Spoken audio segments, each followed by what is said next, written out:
जय श्रीराम. आज श्रीरामचरितमानस भाग 121.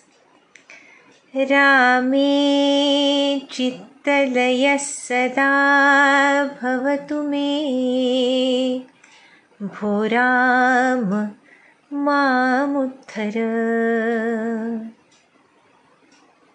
हे प्रभो, आज विजयादशमीच्या शुभमुहूर्तावर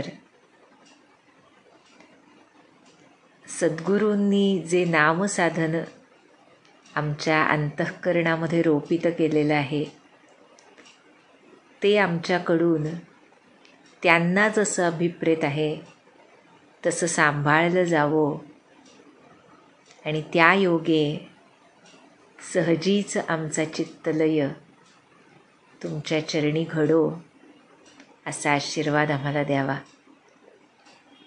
ही प्रार्थना करून आपण काही दिवसांच्या कालावधीनंतर आज पुन्हा तुलसीदास विरचित श्रीरामचरितमानस या ग्रंथाच्या पठण भावार्थ श्रवणाला सुरुवात करतोय. आपण बघितलं की ज्या वेळेला धनुष्यभंग प्रभू श्रीरामांनी केला त्यानंतर जनककुमारी सीता तिनं त्यांना जयमाला घातली. त्यानंतर परशुरामांचं आगमन झालं. त्या सर्व गोष्टी पार पडल्यानंतर परशुरामांना त्यांचा स्वरूपबोध झाल्यानंतर किंवा कोणत्याही प्रकारची सर्व त्या दुष्ट राजांची विघ्न नाहीशी झाल्यानंतर सर्वांनाच अवर्णनीय आनंद झाला. आपण बघितलं तुलसीदासांनी सांगितलं, जनु बिधू उदय चकोर कुमारी. कशी झाली सीता माता तर बिगत त्रास भई सिय सुखारी. सीतेचं सगळं भय विरून गेलं. अत्यंत अवर्णनीय असा आनंद झाला.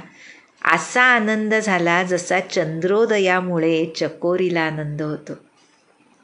अशा या भावविभोर स्थितीमध्ये तुलसीदास आता पुढचं वर्णन करतायत. काय काय झालं त्या जनकपुरीमध्ये, जिथे प्रत्यक्ष प्रभू श्रीराम, प्रत्यक्ष माता सीता उपस्थित आहेत. त्यांच्या विवाह सोहळ्याला आता कशी सुरुवात होते ह्याचं अतिशय सुंदर वर्णन तुलसीदास करतायत. ते आजपासून विजयादशमीच्या शुभमुहूर्तापासून आपण बघायला सुरुवात करूया. सर्वांनाच विजयादशमीच्या हार्दिक हार्दिक शुभेच्छा. आपण बघितलं की जनक राजांना किती आनंद झाला. त्यामुळे त्या आनंदाच्या भरात काय केलं जनक राजांनी त्याचं वर्णन करतायत तुलसीदास. म्हणाले, जनक कीन्ह कौशिक ही प्रणामा, प्रभु प्रसाद धनु भंजेउ रामा. मोहि कृत कृत्य कीन्ह दुहु भाई, अब जो उचित सो कहिय गोसाई. राजर्षी जनकांनी अत्यानंदामध्येच कृतकृत्य भावानं विश्वामित्रांना सादर प्रणाम केला आणि म्हणाले, आपल्या कृपेनंच प्रभू श्रीरामांनी धनुष्य मोडलं. या दोन्ही भावांनी मला कृतार्थ केलंय. त्यामुळे हे स्वामी, अब जो उचित सो कहिय गोसाई. आता यापुढे काय करावं, जे काही योग्य असेल ते सांगा. यावर विश्वामित्र म्हणतायत, कह मुनी सुनु नरनाथ प्रवीणा, रहा बिबाहु चाप अधीना. टूटत ही धनु भयउ बिबाहु, सुर नर नाग पीडित सब काहू. तदपि जाई तुम करहु अब, जथा बंस व्यवहारो. बूझी प्रकुल वृद्ध गुर वेद विदित आचारू. विश्वामित्र मुनी या प्रश्नावर म्हणतायत, आपण अतिशय प्रवीण असे नरनाथ असे राजे आहात, म्हणजे सर्व जाणणारे असे राजे आहात. तुम्हाला माहीत आहे की खरं तर विवाह हा या धनुर्भंगावरच अवलंबून होता. रहा बिबाहू चाप अधीना, म्हणजे धनुष्य मोडलं याचाच अर्थ विवाह झाला. धनुष्य भंग पावताच विवाह झाला. टूटतही धनु भयभू विबाहू. आणि सर्वांनाच, सुर नर नाग सर्वांनाच हे माहीत आहे की विवाह झाला धनुष्यभंग झाल्यानंतर. तरीसुद्धा पुढे सांगतायत की आता तुम्ही जाऊन आपल्या कुलाचा जो आचार असेल तो विप्रांना, कुलामधल्या वयोवृद्ध लोकांना आणि गुरूंना विचारून वेद विदित, वेदांमध्ये जसं सांगितलं असेल त्याप्रमाणे आता यापुढे तुम्ही करा, असं विश्वामित्र म्हणतायत. पुढे म्हणाले विश्वामित्र, दूत अवधपुर पठवहु जाई, आनहि नृप दशरथ ही बोलाई. मुदित राऊ कही भलहि कृपाला, पठये दूत बोलिते ही काला. म्हणतायत अयोध्येला दूत पाठवा आणि राजा दशरथांना बोलावून घ्या. या त्यांच्या सांगण्यावर राजर्षी जनक अतिशय प्रसन्न झाले आणि म्हणाले, हे कृपाला, हे दयाळू असे विश्वामित्र मुनी, हे तुम्ही फारच छान सांगितलंत. आणि तत्काळ राजर्षींनी दूतांना बोलावलं आणि अयोध्येला पाठवलं ही मोठी सूचना घेऊन. आणि मग जनक महाराजांनी काय केलं तर, बहुरी महाजन सकल बोलाये, आई सबनी सादर सिरनाये. हाट बाट मंदिर सुरबासा, नगरु सवारहु चारिहु पासा. सर्वश्रेष्ठ व्यक्ती जे होते त्यांना महाराजांनी बोलावलं. ते सर्वजण आले, अतिशय आदरानं अभिवादन केलं राजर्षी जनकांना. त्यावेळेला राजर्षींनी अत्यानंदाने त्यांना सांगितलं, सर्व बाजार, रस्ते, घरं, देवालय आणि पूर्ण नगर चोहो बाजूंनी सजवा, चारहीकडून सजवा. आणि हे सांगितल्यावर मग काय केलं त्यांनी त्याचं वर्णन तुलसीदास करतायत. म्हणाले, हर्षी चले निज निज ग्रह आये, पुनि परिचारक बोली पठाए. रचहु विचित्र बितान बनाई, सिरधरी बचन चले सचुपाई. पठये बोली गुनीति धनाना, जे बितान विधि कुशल सुजाना. विधि बंदी तिन्ह कीन्ह अरंभा, बिरचे कनक कदली के खंभा. ज्या वेळेला राजर्षी जनकांनी हा आदेश किंवा हे सांगितलं त्यांना की सगळीकडून नगर सजवा, त्यावेळेला ते सर्व श्रेष्ठी अतिशय प्रसन्न झाले आणि आपापल्या घरी गेले.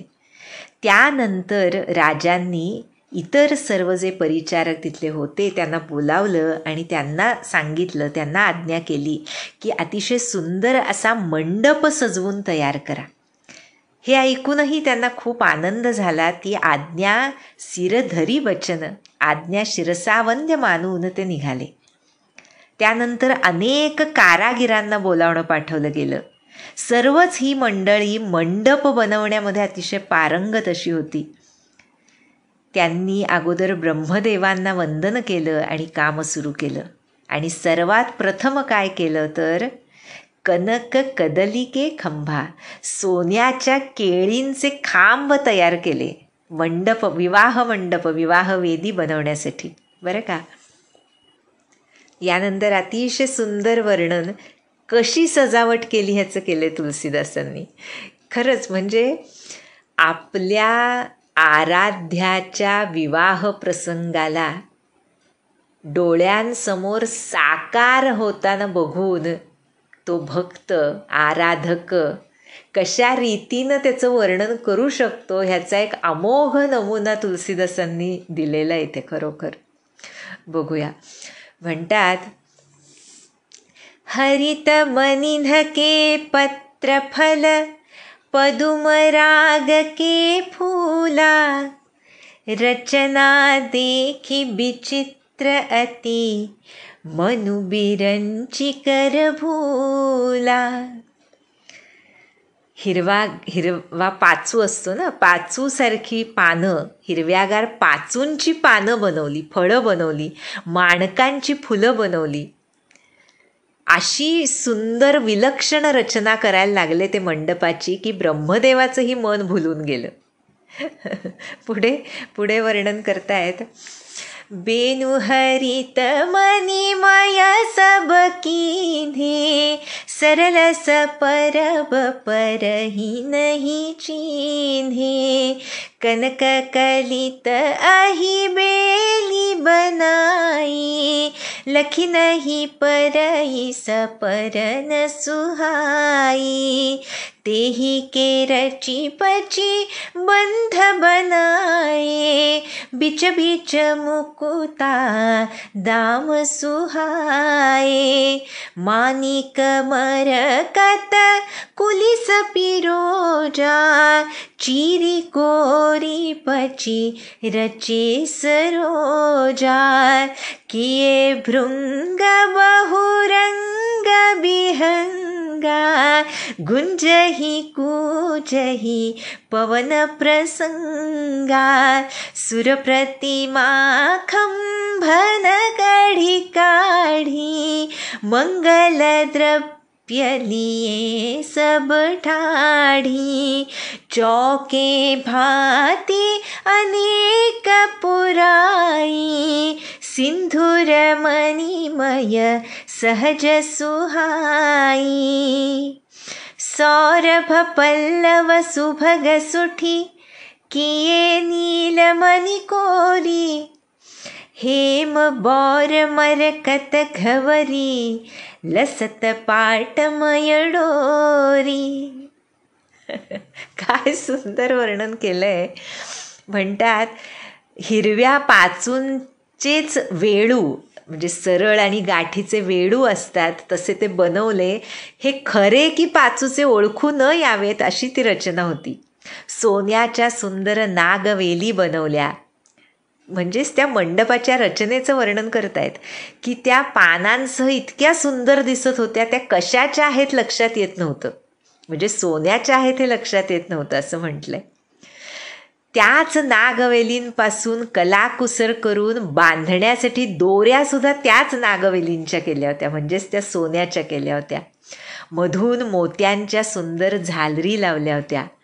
माणकं, पाचू, हिरे, नीलमणी ही रत्न कोरून कापून कलाकुसर करून त्यापासून विविध रंगांची कमळं बनवली होती. त्यापासूनच भोंगे आणि अनेक रंगांचे पक्षी बनवले होते. हवेमुळे आपोआप ते गुंजारव करायचे, कूजन करायचे. त्यामुळे तिथे अतिशय प्रसन्न असं वातावरण तयार झालं होतं. खांबांवर देवांच्या मूर्ती कोरल्या होत्या, जे सर्व मंगलद्रव्य घेऊन उभे आहेत अशा त्या मूर्ती कोरलेल्या होत्या. अतिशय सुंदर अशा रांगोळ्या सगळीकडे ठाई ठाई काढलेल्या होत्या. नीलमणीच कोरून अतिशय सुंदर आंब्याची पानं बनवली होती. सोन्यापासून आंब्याचा मोहोर तयार केला होता. रेशमाच्या दोरीनं बांधून पाचूच्या फळांचे गुच्छ तयार केले होते, जे अतिशय शोभिवंत दिसत होते. काय वर्णन केलं आहे पहा, काय सजावट केली आहे पहा. कुणाचा विवाह आहे? प्रत्यक्ष प्रभू श्रीराम आणि सीतेचा विवाह आहे. त्यामुळे ब्रह्मदेवसुद्धा भुलून गेले, अशी ही रचना त्या सर्व कारागिरांनी तयार केली. पुढे हेच वर्णन केलं आहे. कसं आहे पहा, असं म्हटलं जातं की कोणत्याही उत्सवामध्ये भगवंताचा म्हणजे ज्याचा तो उत्सव मूर्तीचा विसर पडता कामा नये. म्हणजे आमचे महाराज म्हणतात की देवापेक्षा उपाधींची आरास अधिक नसावी. बरं का, असं वचन आहे. म्हणजे तेच म्हणतात असं नाही, सर्वच संत आम्हाला सांगतात की तुम्ही भगवंताची मुख्यतः सगुण उपासनेमध्ये जी काही सजावट करता किंवा ज्या काही तुम्ही त्याच्यासाठी विविध प्रकारच्या सेवाभावानं काही गोष्टी करता, त्या करत असताना भगवंताचा म्हणजे उत्सव ज्याचा आहे त्याचा विसर पडता कामा नये. मग असा प्रश्न मनामध्ये येऊ शकतो की तुलसीदासांनी केवढं वर्णन केलंय, या सर्वांची गरज आहे का, असा प्रश्न काढणारे असतात. म्हणजे विकल्प ज्यांच्या मनामध्ये येतात त्यांना कोणत्याही प्रकारचा विकल्प कुणाही बद्दल येऊ शकतो. त्यामुळे त्याचं उत्तर असं आहे, अनेक संतसुद्धा सांगतात की जे आमच्यासारखे असतात, सामान्य लोक, सामान्य जन, ज्यांना उपाधींमध्येच अधिक रस आहे, त्या लोकांना भगवंताला बघून उपाधींची आठवण होते. म्हणजे भगवंत समोर आपण जेव्हा मूर्ती असो किंवा काही आपले सद्गुरू असो त्यांची उपासना करतो, त्यावेळेला आपल्याला त्यांना बघून अजून काय केलं पाहिजे, म्हणजे काही सजावट केली पाहिजे, काही रांगोळ्या काढल्या पाहिजेत, अमुक केलं पाहिजे, तमुक केलं पाहिजे, याची आठवण होते. पण जे तुलसीदासांसारखे संत असतात त्यांना ह्या सर्व सजावटीमधून, या सर्व उपाधींमधून सुद्धा फक्त भगवंताची आठवण होते. हा फरक असतो. आणि हा फरक ज्याच्या लक्षात आला त्याला कोणत्याही गोष्टीमधून, कशाही अगदी सामान्यातल्या सामान्य गोष्टीमध्ये सुद्धा आपल्या आराध्याचं दर्शन होतं. आणि ते साधायचं आहे. म्हणजे हे सर्व जे वर्णन आपण वाचतोय त्यामध्ये त्या वर्णनाला भुलण्यापेक्षा किंबहुना खरं तर असं वाटतं की किती स्वाभाविक आहे. म्हणजे कुणाचा विवाह आहे, मगाशी जसं म्हटलं तसं की प्रत्यक्ष प्रभू श्रीराम आणि सीता माता, जगतपिता जगन्मातेचा विवाह आहे. त्यामुळे ह्या सर्व गोष्टी असणारच, नसतील तर नवल. म्हणजे या गोष्टींमध्ये चढाओढ लागली असणार की आम्हाला तिथं सजावटीमध्ये स्थान मिळावं जिथे आम्हाला त्या सीतारामांचं दर्शन घेता येईल. त्यामुळे ह्या सर्व वर्णनामधून सतत स्मरण फक्त त्या सीतारामांचं राहिलं पाहिजे. कोणत्याही साधनेच्या उपाधीमधून फक्त आमच्या सद्गुरूंचं स्मरण राहिलं पाहिजे. त्यामुळे पुढे तुलसीदास म्हणतात, रचे रुचिर बर बंद निवारे, मनहु मनोभव फंद सवारे, मंगल कलस अनेक बनाए, ध्वज पताक पट चमर सुहाए, दीप मनोहर मणिमय नाना, जाईन बरनी विचित्र बिताना, जेहि मंडप दुलहिनी देही, सोबर नहीं असी मती कवी केही. काय गोड. जसं म्हटलं तसं अगोदर वर्णन केलं की अतिशय सुंदर सुंदर तोरणं बनवली होती. जणू कामदेवानं फासे सजवून ठेवले असावेत. म्हणजे इतकी शोभिवंत की बघितल्याबरोबर मन हरण व्हावं अशी तोरणं बनवली होती. अनेक प्रकारचे मंगल कलश, अतिशय सुंदर ध्वज, पताका, चवऱ्या बनवलेल्या होत्या. म्हणतायत की रत्नांनी बनवलेले सुंदर दिवे, असे काही त्याची अरेंजमेंट केलेली होती की त्याचं वर्णनच करता येणं शक्य नाही. पण पुढे तुलसीदास म्हणतात, जेही मंडप दुलहिनी बैदेही, सो बर नाही अशी मती कबी केही. ज्या मंडपामध्ये, ज्या विवाहवेदीमध्ये प्रत्यक्ष जानकी नवरी बनून येणार होती, दुल्हन बनून येणार होती, त्याचं वर्णन करू शकणारी बुद्धी कुणा कवीमध्ये असेल. म्हणजे मी हे कितीही वर्णन केलं तरी हे तोकडंच पडणार, हे तुलसीदास सांगतायत. पुढे म्हणतायत, दुलहु राम रूप गुण सागर, सोबितानु तिहु लोक उजागर. जनक भवन कई शोभा जैसी, गृह गृह प्रतिपुर देखिय तैसी. आधी म्हणाले जानकी येणार प्रत्यक्ष तिथे, आणि आता म्हणतायत की ज्या मंडपामध्ये रूप गुणांचे सागर असे श्री रामचंद्र वर रूपामध्ये येणार आहेत, दुल्हा बनून येणार आहेत, तो त्रैलोक्यात प्रसिद्धच असणार, असायलाच हवा. पुढे म्हणतात, जनकांच्या महालाची शोभा जशी दिसत होती तशीच शोभा नगरातल्या प्रत्येक घरामध्ये दिसत होती.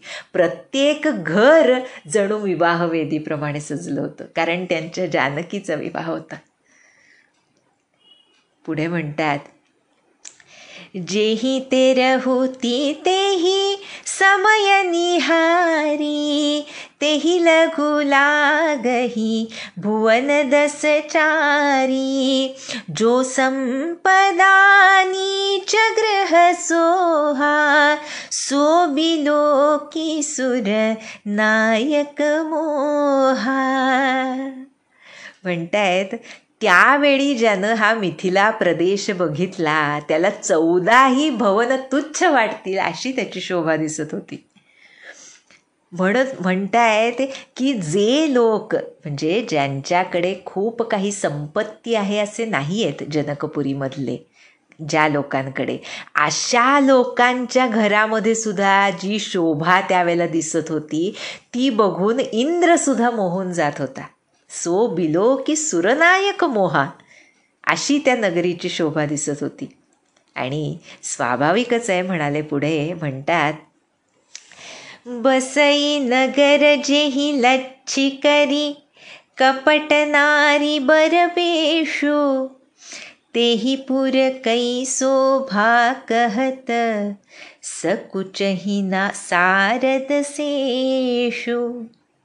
म्हणतात, ज्या नगरीमध्ये प्रत्यक्ष लक्ष्मी मानवी स्त्रीचं सुंदर असं रूप धारण करून निवास करतीये, म्हणजेच सीता माता म्हणजे प्रत्यक्ष लक्ष्मी, त्यामुळे अशा स्त्रीचा निवास ज्या ठिकाणी आहे त्या नगरीच्या शोभेचं वर्णन कोण करू शकेल. प्रत्यक्ष सरस्वती आणि शेषसुद्धा त्या नगरीचं वर्णन करताना संकोचून जातात. सकुचही सारद शेष. आणि पुढे आता जसं विश्वामित्रांनी सांगितलं आणि जनकराजांनी सांगितलं त्याप्रमाणे दूत अयोध्येमध्ये पोचलेत. आणि पुढचं वर्णन येत आहे की, पहुँचे दूत रामपुर पावन, हर्षे नगर बिलो की सुहावन. भूप द्वार तिन्ह खबरी जनाई, दशरथ नृप सुनी लिए बोलाई. राजर्षी जनकांचे दूत प्रभू श्रीरामचंद्रांची परमपावन नगरी अयोध्या इथे पोहोचले. इतकं सुंदर नगर बघून ते दूतसुद्धा आनंदित झाले. राजद्वारावर गेले, त्यांनी निरोप पाठवला. आणि ज्या वेळेला राजा दशरथांना तो निरोप मिळाला त्यावेळी दूतांकरवी त्यांना बोलावणं पाठवलं. आणि मग करी प्रणामु तिन्ह पाती दीन्ही, मुदित महीप आप उठिलेन्ही. बारी बिलोचन बाचत पाती, पुलक गात आई भरी छाती. त्या दूतांनी राजा दशरथांना प्रणाम केला आणि पत्र दिलं. प्रसन्न होऊन स्वतः दशरथ राजांनी ते उठून घेतलं आणि पत्र वाचतानाच त्यांच्या नेत्रांमधून प्रेम आणि आनंदाचे अश्रू ओघळत होते. शरीर रोमांचित होत होतं, ऊर भरून आला होता. ते पत्र जे जनकपुरीहून अयोध्येला आलं होतं ते वाचून राजा दशरथांचा आनंद गगनात मावेना.